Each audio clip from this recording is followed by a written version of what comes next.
There are a handful of key elections taking place in the U.S. today, a Supreme Court race in Wisconsin and two congressional contests in Florida.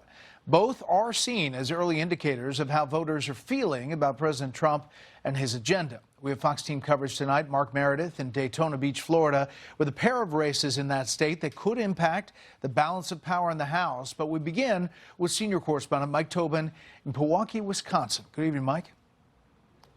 Good evening, Brett. Now less than 3 hours left in this race that Elon Musk says could impact the destiny of humanity. It pits a liberal judge, Susan Crawford, against conservative judge Brad Schimmel in this first partisan matchup since Donald Trump, or first partisan test, I should say, since Donald Trump returned to the Oval Office. The name people know from this race is Elon Musk. He says redistricting case headed for the Wisconsin Supreme Court could flip the balance of power in the U.S. House and derail the Trump agenda. All the president is trying to do is implement the will of the people, and they're trying to stop the will of the people through judicial trickery. On the left, J.B. Pritzker and George Soros opened their wallets to support pretty much doubled the spending record for previous state Supreme Court races. Brett? Mike Tobin live in Wisconsin. Mike, thank you. Today's congressional elections in Florida are viewed as vital for the Republicans in maintaining their small majority in the House. Correspondent Mark Meredith is in Daytona Beach tonight with the latest. Good evening, Mark.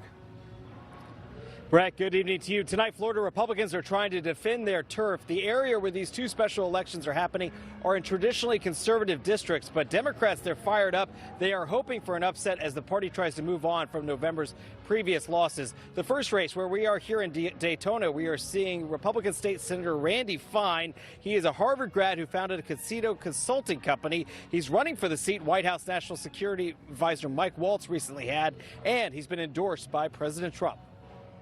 The president's message is very clear. Work hard and win. We're both entrepreneurs. We know what it's like to build something from nothing, and he's been giving me that advice, and I'm not going to let him down today. Democrats are running Josh Weil, a 40-year-old teacher backed by Vermont Senator Bernie Sanders. Weil says turnout tonight may reflect heavily on his effort to get out the vote. We've knocked over 200,000 Republican doors. We've knocked over 700,000 doors altogether. We've had over half a dozen town halls. We've had huge events with live music. We've brought the community out. In the Florida First, the Western Panhandle part of the state, Florida financial officer Jimmy Petronas facing off against Democratic gun control activist Gay Valamont. Now, this is the district that Matt Gaetz recently represented. Florida Governor Ron DeSantis has urged Republicans not to read too much into the results tonight because it's an off-year election. It's a special election. There's not a presidential name on the ballot, so turnout may be a little bit lower, and we'll know for certain, Brett, here in just the next little bit as the polls get ready to close. Brett? We'll have those results here on Fox. Mark, thanks. A group of Democratic-led states is suing the Trump administration to challenge its cancellation of $11 billion in federal grants. The money was allocated during the COVID-19 pandemic. State officials argue the Health and Human Services Department does not have the authority to unilaterally claw back funding the states had already built health programs around. Meantime, pink slips are going out at HHS. Notices of dismissal were sent to employees today. The layoffs are expected to total about 10,000. The Trump administration is looking into reversing a ban on certain kinds of milk for public school lunches. The rule may have been based on bad science, it turns out. Correspondent Alexandria Hoff has details tonight.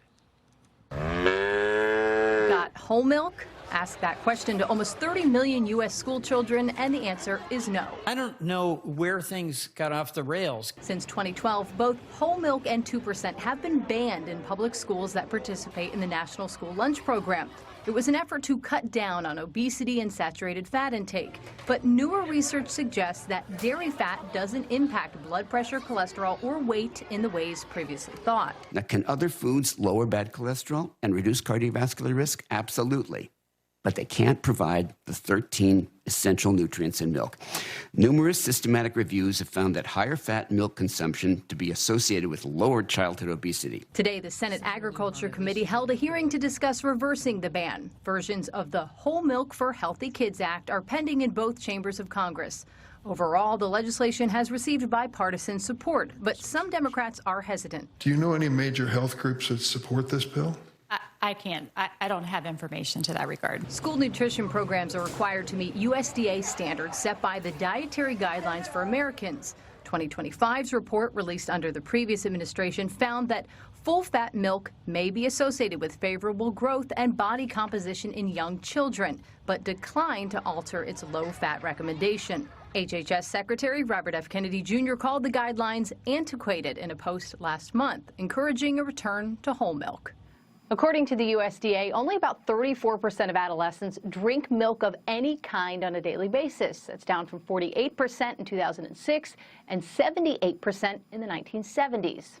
Brett? Alex, thanks. Up next, what the Trump administration is saying about China's massive military drills near Taiwan. And then the panel on President Trump's tariffs, my interview with the head of the Chicago Federal Reserve Bank, and what lies ahead.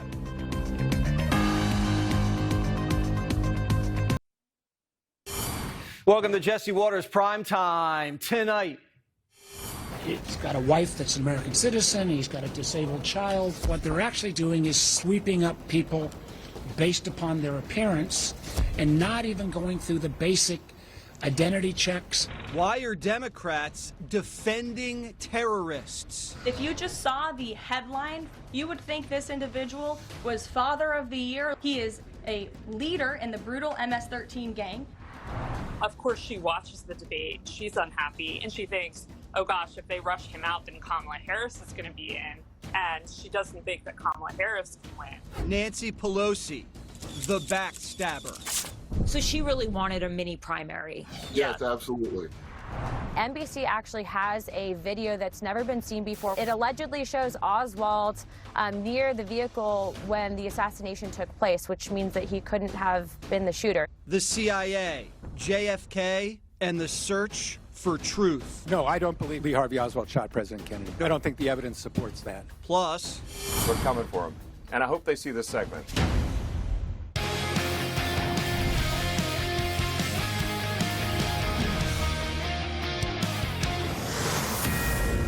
Fox News alert, the polls are officially closed in Florida's 1st District, where we're watching the race to replace former Congressman Matt Gaetz. A few minutes ago, the AP called the race for Florida's 6th District, Mike Waltz's seat, which the Republican candidate Randy Fine won easily. So if the Republican running for Gaetz' seat, Jimmy Patronis, wins his race as well, that's good news for the Trump agenda.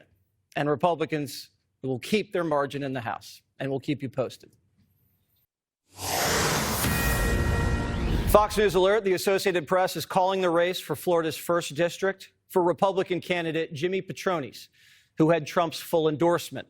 This was the seat vacated by former Congressman Matt Gaetz. Earlier, AP called the race for Florida's 6th District, Mike Waltz's seat, which the Republican candidate Randy Fine won easily.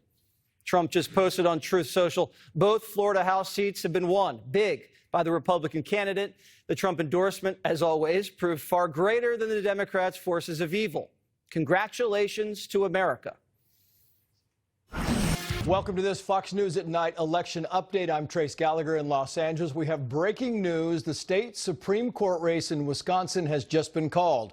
We are told by the Associated Press that liberal judge Susan Crawford is now projected to win over the conservative Brad Schimmel. Millions of out-of-state dollars were poured into this race, with billionaire mega donor backing George Soros. He backed Crawford, and Elon Musk supported Schimmel. Election officials across the state reported historic turnout for this state election that carried nationwide significance. Of course, Brad Schimmel is the former Attorney General of Wisconsin, and you had a lot of people saying, including Elon Musk, that this state election would have national implications. And one of the reasons they said that is because there are two pressing categories, pressing issues in Wisconsin, one of them being abortion. They believe that the Supreme Court in Wisconsin, which, by the way, leans liberal already, which would go more liberal, would support a woman's right to abortion, and they were concerned that Schimmel would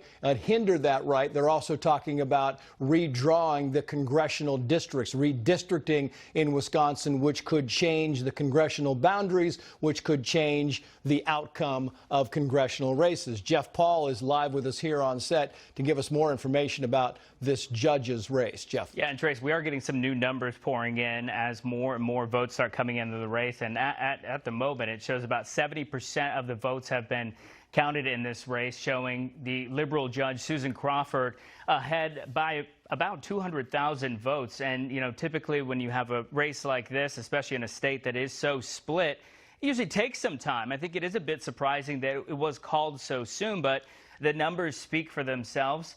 And really, as you were mentioning, Trace, this really has some really big implications, not only in terms of how much money is being spent on a Supreme Court seat in a state race. We're talking about a state race here, but also you mentioned abortion, you mentioned bargaining with unions, and also redistricting. That's another big topic. It really is. And, you know, we talk about this race as something that, you know, everybody was watching, right? So we looked at the Florida race, the House races down there, and everybody was saying these are both referendums on Trump and Elon Musk. And in Wisconsin, you know, maybe so. Elon Musk was tonight on the 5, and he was saying this is a big deal. This judge's race in Wisconsin was a huge deal because it might have national implications. And down in Florida, the Democrats were saying you're going to see some surprises. Down in Florida, we're going to see, you know, maybe the Republicans in deep red Florida lose some of these states. It didn't happen. The Republicans dominated despite all the money that went into that race.